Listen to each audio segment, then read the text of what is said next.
فاليوم ها نحن بمدينة تارودانت، لم تحتضننا فقط بأسوارها ولا بترابها، بل احتضنتنا بثقافتها وحبها.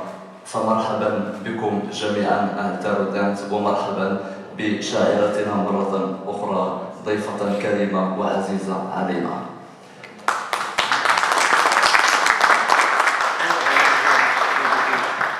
أرحب أولا بالدكتورة الشاعرة وكاتبة الأستاذة فاطمة الضباري، بين ظهراني جمعية جمهورية الفنون الثقافية ومثقفي مدينة تارودانت والمهتمين بالفعل الثقافي. هي الدكتورة فاطمة الضباري، حاصلة على شهادة الإجازة في اللغة العربية وآدابها بكلية الآداب والعلوم الإنسانية بمدينة الرباط، ماستر في النقد الأدبي بين التأصيل والتدين والتحديث بجامعة مراكش القضائية، ثم دكتورة في النقد الأدبي بكلية الآداب مراكش، خريجة المدرسة العليا للأساتذة بالرباط والمركز الوطني لتكوين مفتشي التعليم السلك الثانوي بمدينة الرباط. شاركت بمجموعة من الأنشطة والمهام لتدريس التكوين والتطير.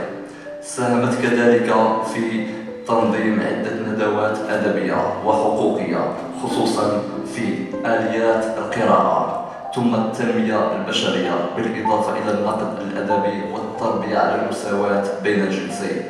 شاركت كذلك الدكتورة فاطمة الضباري في عدة لقاءات وندوات ومؤتمرات متعددة، ولها مجموعة من الإصدارات أهمها الديوان المحتفى به هذه الليلة شذرات الرحيق، أيضا تحت ظل النبض، كما تباريح على أرصفة الليل. كما ساهمت الدكتورة في عدة مقالات ودراسات تربوية ونقدية وكتب جماعية. الوجد أو العشق الجواني، فنقف عند مجموعة من العناوين قسمت في هذا الوجد وفي هذه التيمة المفردات الطبيعية التي يملكها الإنسان. فنجدها مثلا تقف عند العين وحاسة القلب، الحواس الطبيعية للإنسان. ثم هناك مجال بنيوي صوفي حينما حملت نفسها هم المنظومات الاقتصادية كالفقر والثقافة والإبداع والمجتمع، كمثلا في قصيدة منتدى الفقر جذور المجتمع بنت السعدي التي تعني بها تارودانت، ثم مجموعة من القصائد التي يمكن أن نصنفها في مجال بنيوي في تيمة الوجد والعشق. أن تكتب المرأة معناه تحديين اثنين، تتحدى نفسها لتخرج من صمتها ولأن تصل إلى الموقف السليم مع الرجل وتبحث عنه.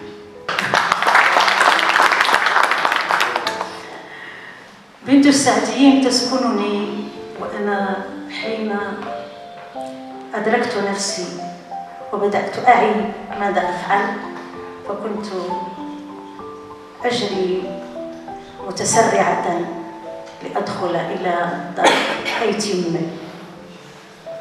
لأقرأ فيها الابتدائي. لا زلت أتحسس حيوطه والظلام. مشى الوقت كان جري باش نوصل، لا زلت أتذكر الأستاذ أحمد بوهارية والخط الجميل الذي كان يكتب. تارودانت بالنسبة إلي طفولة بجراحاتها وأفراحها. تارودانت بالنسبة إلي بنية الشخصية. تارودانت بالنسبة إلي ذلك الساكن الذي كلما حركت الوجدان تداعت إلي بحيطانها بصورها الشامخ. وفي ظل هذا البوح الصادق سوف نكون أكثر سعادة بالإنصات إلى بعض ما كتبته أستاذة الفضيلة. حنين أكتب بزلال النفس على صفحات العيون قصيدة بحرها الهذيان، وعلى شوق الأشواق يطير الفؤاد شجوا، ويرسي على وكر الحبيب. أرسم على ورق العنب والتوت صورة العشق المأثور مسافرة في عمق الزمان، وعلى وقع النجوى يتلاشى رصف الحدود. ما العشق إلا لأول حبيبي.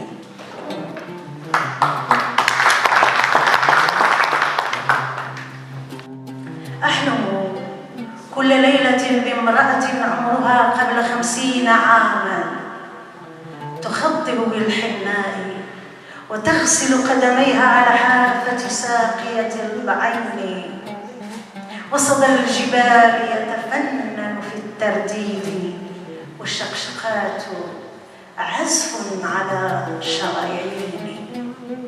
فهل أعود يوما ينبض قلبي في مكان آخر، وعروقي امتداد عشق يكبر ويشيخ بالتشكل في المكان البعيد. المكان ليس مني والزمان ينفي وجودي ويذيب ذكرياتي. أنا النورس المهاجر، هل أعود يوما؟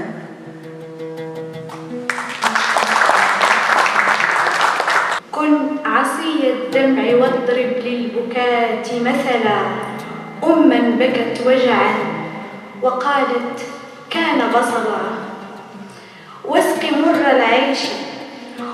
مر العيش نهر صبر لا بللا، ظللا لم تصبه شمس جرى ظللا. كن بهيجا ترى السرور جذلا، واتخذ الصابرين عضدا وقلوبهم دولا. وازرع في براح الروح بطلا، كن أسد الشدائد وفي الحب حملا. ناقدة ومؤثرة تربوية لها مكانتها على الصعيد الوطني وعلى صعيد العالم العربي.